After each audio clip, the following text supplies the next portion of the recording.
അന്നിവിടെ ഉണ്ടായിരുന്ന UDF government അതിനനുസരിച്ച് കുറേ മാറ്റങ്ങൾ വരുത്താൻ ശ്രമിച്ചുവെങ്കിലും അതിനെ അന്നത്തെ ഇവിടുത്തെ പ്രതിപക്ഷവും അന്നത്തെ ഇവിടുത്തെ കമ്മ്യൂണിസ്റ്റ് പാർട്ടികളും വളരെ ശക്തമായിട്ട് എതിർത്തു. ഞങ്ങൾ ഈ നയങ്ങൾ അനുവർത്തിക്കില്ല. കേന്ദ്രം നടപ്പിലാക്കിയ ഉദാരവൽക്കരണ ആഗോളവൽക്കരണ നയങ്ങളാണ് കേരളത്തെ നശിപ്പിക്കുന്നത്. ഈ 2001 ഒരു UDF സർക്കാർ വന്നു കഴിഞ്ഞതിന് ശേഷമാണ് ഇവിടെ ആദ്യമായിട്ട് ഒരു പ്രൊഫഷണൽ കോളേജ് പ്രൈവറ്റ് സെക്ടറിൽ തുടങ്ങാനായിട്ടുള്ള അന്തരീക്ഷം വരുന്നത്. ഒന്ന് ആലോചിക്കൂ. ഈ തരത്തിലുള്ള ഈ നയങ്ങൾ മൂലം കേരളം 10 വർഷം പിന്നോട്ട് പോയി എന്നുള്ളതാണ്. നമസ്കാരം. ആദ്യം തന്നെ ഇന്ത്യയുടെ മുൻ പ്രധാനമന്ത്രിയായ മൻമോഹൻ സിംഗിന് ആദരാഞ്ജലികൾ അർപ്പിച്ചുകൊണ്ട് തന്നെ ആരംഭിക്കട്ടെ.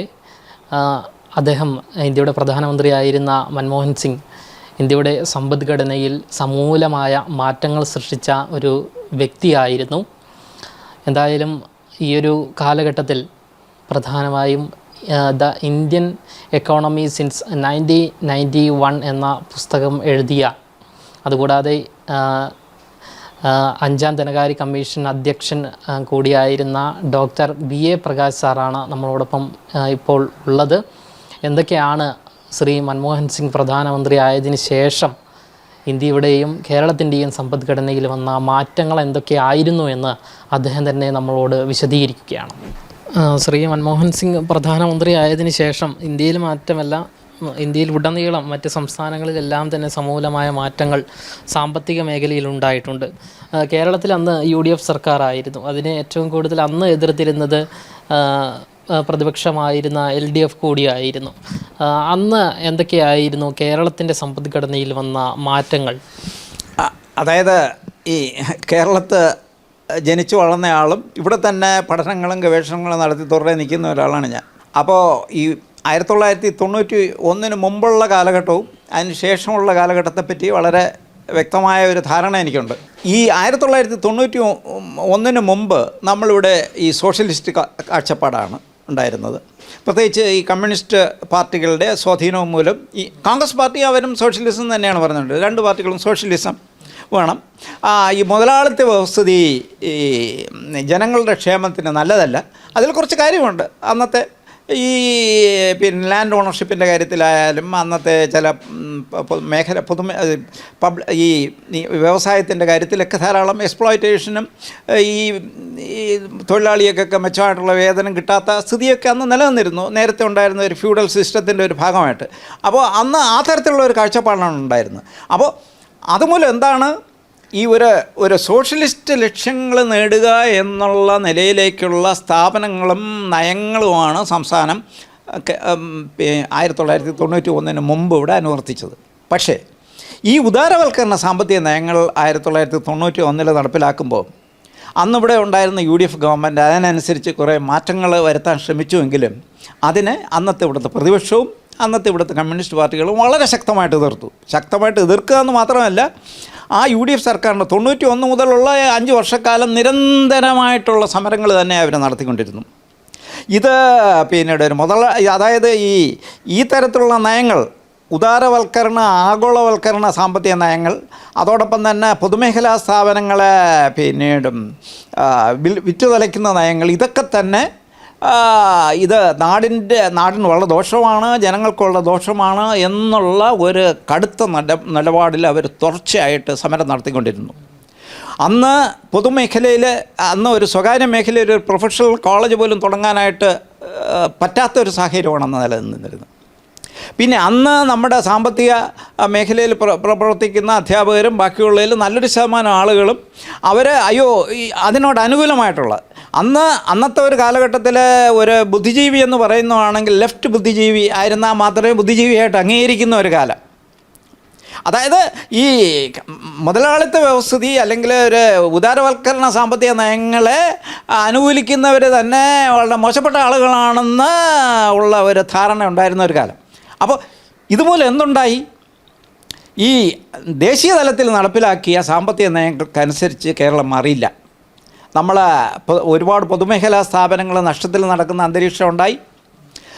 നമ്മുടെ തകർന്ന ഒരുപാട് വ്യവസായങ്ങളെ വീണ്ടും കോപ്പറേറ്റീവ് സെക്ടറിലോ ബാക്കിയുള്ള മേഖലകളിൽ കൊണ്ടുപോകുന്ന സ്ഥലമായി. പിന്നെ നമ്മുടെ കോപ്പറേറ്റീവ് രംഗത്ത് വഴിയാണ് നമ്മുടെ ബാങ്കിങ് സംവിധാനം. ഇന്ന് നമുക്കറിയാമല്ലോ, ഇവിടുത്തെ കോപ്പറേറ്റീവുകൾ നടത്തുന്ന ബാങ്കിൻ്റെ സ്ഥിതി എന്താണെന്ന് നമുക്കറിയാമല്ലോ. അത് തുടർന്നു. പ്രൊഫഷണൽ കോളേജുകളും അതെല്ലാം സർക്കാർ മേഖലയിൽ മാത്രം മതി. എല്ലാ മേഖലയിലും സർക്കാർ ഇടപെട്ട് വികസനം എന്നുള്ള തന്ത്രം, അതിനുവേണ്ടി ഒരുപാട് ബ്യൂറോക്രസികൾ തുടങ്ങി, ഒരുപാട് പബ്ലിക് സെക്ടർ തുടങ്ങി. അതിന് അവർക്കൊക്കെ ശമ്പളം കൊടുക്കാൻ കഴിയാത്ത ഒരു സ്ഥിതിയിലേക്ക് നമ്മളിപ്പോൾ നിൽക്കുന്നു എന്നുള്ള വേറെ വശം. എങ്കിലും ഇതിലൊരു മാറ്റം വരുത്താൻ തയ്യാറായില്ല. അതുമൂലം എന്തുണ്ടായി? കേരളം ഒരുപാട് പുറകോട്ട് പോയി എന്നുള്ളതാണ്. മറ്റ് പല സംസ്ഥാനങ്ങളും ഉദാരവൽക്കരണ സാമ്പത്തിക നയങ്ങൾ അനുവർത്തിച്ച് അവർ മുന്നേറിയപ്പോൾ കേരളം ഇതിനെതിരായിട്ട് നിൽക്കുകയും അന്നത്തെ UDF സർക്കാർ ഇവിടെ കുറേ എന്തെങ്കിലും പ്രോഗ്രസീവായിട്ടുള്ള ഇതിനനുസരിച്ചുള്ള നയങ്ങൾ നടപ്പിലാക്കുന്നതിന് ശക്തമായി എതിർക്കുകയും കേരളത്തിൽ എനിക്ക് തോന്നുന്നു ഏതാണ്ട് ഒരു 5 വർഷക്കാലം തുടർച്ചയായിട്ട് ഇതിനെതിരായിട്ടുള്ള സമരങ്ങളാണ് ഇവർ നടത്തിക്കൊണ്ടിരുന്നത്. അത് ജില്ലാ തലത്തിലും പ്രാദേശിക തലത്തിലും എല്ലാം നിരന്തരമായിട്ടുള്ള കേരളത്തിൽ നശിപ്പിക്കുന്ന ഒരു പരിപാടിയാണിത്. കേരളം ഇതുവരെ നേടിയ വികസനത്തിനെ മുഴുവനും അട്ടിമറിക്കുന്ന ഇതാണ്.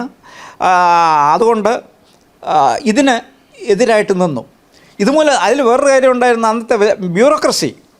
ഒരുപാട് സ്ഥാപനങ്ങളുണ്ടല്ലോ, ഒരുപാട് ബ്യൂറോക്രസിയുണ്ട്, ഒരുപാട് സ്ഥാപനങ്ങളുണ്ട്, അതിലുള്ള ഒരുപാട് ട്രേഡ് യൂണിയൻ താല്പര്യങ്ങളുണ്ട്. ഇങ്ങനെ അവരുടെ എല്ലാം താല്പര്യം എന്ന് പറഞ്ഞു കഴിഞ്ഞാൽ ഇതിങ്ങനെ ഈ സംവിധാനം ഇങ്ങനെ നിലനിൽക്കുന്നതാണ് അവരുടെ താല്പര്യം. അതും ഇതിലൊരു മാറ്റം വരാത്ത ഒരു സ്ഥിതി ഉണ്ടായി. അപ്പോൾ ലൈസൻസ് രാജ് വീണ്ടും ഇവിടെ തുടർന്നു. കേന്ദ്രത്തിലും ബാക്കിയുള്ള സംസ്ഥാനങ്ങളിലും ലൈസൻസ് രാജ് വേണ്ടെന്ന് പറഞ്ഞപ്പോൾ ഇവിടെ ലൈസൻസ് രാജ് തുടർന്നു. തുടർച്ചയായിട്ട് നഷ്ടത്തിൽ നടക്കുന്നതും പിന്നീട് സ്റ്റേറ്റിന് വലിയ ഗുണമില്ലാത്ത പബ്ലിക് സെക്ടർ അണ്ടർടേക്കിങ്സ് വേണ്ട എന്നുള്ളത് അതിനെല്ലാം നമ്മളിവിടെ റീറ്റെയിൻ ചെയ്തു. പിന്നെ ഇത് കഴിഞ്ഞിട്ട് വീണ്ടും 5 വർഷം കഴിഞ്ഞിട്ടാണ് ഒരു UDF ഗവൺമെൻറ് ഇവിടെ, അത് കഴിഞ്ഞിട്ട് ഒരു LDF ഗവൺമെൻറ് ഇവിടെ അധികാരത്തിൽ വന്നു. അവരെടുത്ത നിലപാടെന്താണെന്നറിയാം? ഞങ്ങൾ ഈ നയങ്ങൾ അനുവർത്തിക്കില്ല. ആദ്യം UDF ഗവൺമെൻറ് കാലത്ത് ഈ 5 വർഷക്കാലത്ത് ഉള്ള പരിപാടിക്കെതിരായിട്ട് നിരന്തര സമരം നടത്തി. അടുത്ത് 96-ൽ LDF ഗവൺമെൻറ് അധികാരത്തിൽ വന്നപ്പോൾ അവർ പറഞ്ഞെന്നാണ്, കേന്ദ്രം നടപ്പിലാക്കിയ ഉദാരവൽക്കരണ ആഗോളവൽക്കരണ നയങ്ങളാണ് കേരളത്തെ നശിപ്പിക്കുന്നത്. അതിനെ ഞങ്ങൾ ഒരു എഞ്ചിനീയറിംഗ് കോളേജോ ഒരു മെഡിക്കൽ കോളേജോ സ്വകാര്യ മേഖലയിൽ ഞങ്ങൾ തുടങ്ങില്ല. അന്ന് ആ പടവിടെ 5-6 എഞ്ചിനീയറിംഗ് കോളേജ് ഉണ്ടായിരുന്നുള്ളൂ, 6 മെഡിക്കൽ കോളേജ് ഉണ്ടായിരുന്നുള്ളൂ. പ്രൊഫഷണൽ കോഴ്സ് പഠിക്കാനായിട്ട് കേരളത്തിലുള്ള കുട്ടികളെല്ലാം ഈ കർണാടകയിലും തമിഴ്നാട്ടിലും മറ്റ് സംസ്ഥാനങ്ങളിലും പോയി വലിയ ക്യാപിറ്റേഷൻ ഫീസ് കൊടുത്ത് പഠിക്കുന്ന ഒരു അന്തരീക്ഷം തന്നെ. കാരണം ഇവിടെ ആ പടം 6 എഞ്ചിനീയറിംഗ് കോളേജ് 6 മെഡിക്കൽ കോളേജും സർക്കാർ മേഖലയിലുള്ളൂ. അവിടെ ഇപ്പോൾ എത്ര കുട്ടികൾക്കാണ് അഡ്മിഷൻ കിട്ടുന്നത്? അപ്പോൾ ആ തരത്തിലുള്ള, അതായത് പിന്നെ ഈ 2001-ൽ ഒരു UDF സർക്കാർ വന്നു കഴിഞ്ഞതിന് ശേഷമാണ് ഇവിടെ ആദ്യമായിട്ട് ഒരു പ്രൊഫഷണൽ കോളേജ് പ്രൈവറ്റ് സെക്ടറിൽ തുടങ്ങാനായിട്ടുള്ള അന്തരീക്ഷം വരുന്നത്. ഒന്ന് ആലോചിക്കൂ. നമ്മൾ 91-ൽ ഉദാരവൽക്കരണ സാമ്പത്തിക നയങ്ങൾ വന്നു കഴിഞ്ഞിട്ട് വീണ്ടും നമ്മളൊരു 10 വർഷം കാത്തിരിക്കേണ്ടി വന്നു ഇവിടെ ഒരു പ്രൈവറ്റ് എഞ്ചിനീയറിംഗ് കോളേജോ ഒരു പ്രൈവറ്റ് മെഡിക്കൽ കോളേജോ അല്ലെങ്കിൽ ഒരു പ്രൈവറ്റ് നഴ്സിംഗ് കോളേജോ വേറെന്തെങ്കിലും ഇവിടെ തുടങ്ങാനായിട്ടുള്ള ഒരു സാഹചര്യം സൃഷ്ടിച്ചത്. അപ്പോൾ ഈ ചുരുക്കത്തിൽ ഈ തരത്തിലുള്ള ഈ നയങ്ങൾ മൂലം കേരളം 10 വർഷം പിന്നോട്ട് പോയി എന്നുള്ളതാണ്. ഉദാരവൽക്കരണ സാമ്പത്തിക നയങ്ങൾ നടത്തി കേരളം വളരെ കുതിച്ച് മുന്നോട്ട് പോകേണ്ടത് എല്ലാ സാധ്യതയും ഇല്ലാതാക്കി നമ്മൾ 10 വർഷം പിന്നോട്ട് പോയി. മാത്രമല്ല അനാവശ്യമായിട്ടുള്ള ഒരുപാട് പൊതുമേഖലാ സ്ഥാപനങ്ങൾ, ഒരുപാട് ബ്യൂറോക്രസിയും ബാക്കിയുള്ള കാര്യങ്ങളെല്ലാം നിലനിർത്തിയത് മൂലം സർക്കാരിൻ്റെ ധനസ്ഥിതി വളരെ മോശമായി. സർക്കാർ ഒരിക്കലും കരകയറാൻ കഴിയാത്ത രീതിയിലേക്കുള്ള ധനസ്ഥിതിയിലേക്കും കടക്കെണിയിലേക്കും കേരളം നീങ്ങിയെന്നുള്ളതാണ്. നമ്മളിപ്പോൾ കേരളത്തിൽ ഇപ്പോൾ പറയുന്നത് എന്താണ്? ഈ 5 വർഷത്തിലുള്ള ശമ്പള പരിഷ്കരണം നടത്തണം, പിന്നീട് എല്ലാ പൊതുമേഖലാ സ്ഥാപനങ്ങളും നഷ്ടത്തിൽ നടക്കുന്ന എല്ലാം നിലനിർത്തണം എന്നൊക്കെയുള്ള നയങ്ങളാണല്ലോ. അത് ഒരു ഉദാരവൽക്കരണ നയങ്ങൾക്ക് എതിരായിട്ടുള്ള ഒരു നയങ്ങളാണ്. ആ നയത്തിൻ്റെ അതിൻ്റെ വേറൊരു റിസൾട്ട് എന്താണ്? നമ്മളെ ധനസ്ഥിതി നേരത്തെ തന്നെ 2000 ആയപ്പോൾ തന്നെ നമ്മുടെ ധനസ്ഥിതി വളരെ മോശമായി. വളരെ നമ്മൾ ഒരു തരത്തിലും ഇപ്പോഴുള്ള സ്ഥിതി എന്ന് പറഞ്ഞാൽ ഒരു തരത്തിലും കരകയറാൻ കഴിയാത്ത വളരെ മോശപ്പെട്ട ഒരു ധനസ്ഥിതിയിലേക്ക് നമ്മൾ പോയി. എനിക്ക് തോന്നുന്നു ഇന്നത്തെ സ്ഥിതിയിലും കേരളത്തിൽ ഒരു മാറ്റം വരണമെങ്കിൽ കൂടുതൽ ഒരു ഉദാരവൽക്കരണ സാമ്പത്തിക നയങ്ങളിലേക്ക് വേണം. ഇത് പറയുമ്പോൾ തന്നെ ഈ ജനക്ഷേമ പരിപാടികളും പിന്നീട് ആരോഗ്യ വിദ്യാഭ്യാസ രംഗത്ത് ഉള്ള പൊതുമേഖലാ സ്ഥാപനങ്ങളെല്ലാം അടച്ചുപൂട്ടണമെന്നല്ല ഞാൻ പറയുന്നത്. നമ്മൾ അനാവശ്യമായിട്ടുള്ള പബ്ലിക് സെക്ടർ അണ്ടർടേക്കിങ്സ് വേണോ?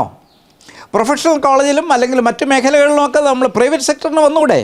പ്രൈവറ്റ് സെക്ടറിനെ നമ്മൾ കൂടുതൽ ഡിപ്പെൻഡ് ചെയ്യുക, അല്ലെങ്കിൽ ഫോറിൻ ഇൻവെസ്റ്റ്മെൻറ്റ് അല്ലെങ്കിൽ ഫോറിൻ ടെക്നോളജി നമ്മൾ എനിക്ക് തോന്നുന്നു ഇപ്പോൾ ഈ ഗവൺമെൻറ് ഇപ്പോഴുള്ള ഗവൺമെൻറ് പോലും ഈ പഴയ ഇത് പറയുന്നില്ല. അവരിപ്പോൾ പറയുന്നത് ഞങ്ങളും ഉദാരവൽക്കരണ നയത്തോടെ എത്തി എന്നുള്ള നിലയിലാണ് ഇൻഡസ്ട്രീസ് മന്ത്രിമാരും ബാക്കിയുള്ളവരൊക്കെ പറഞ്ഞുകൊണ്ടിരിക്കുന്നത്. എങ്കിലും ഈ പഴയ അതിൻ്റെ ഹാങ് ഓവർ ഇപ്പോഴും നിലനിൽക്കുന്നു. അത് കേരളത്തിനെ ഒരുപാട് പിന്നോക്കം അടിച്ചു നിർത്തിയിരിക്കുന്നു എന്ന് പറയേണ്ടി വരും.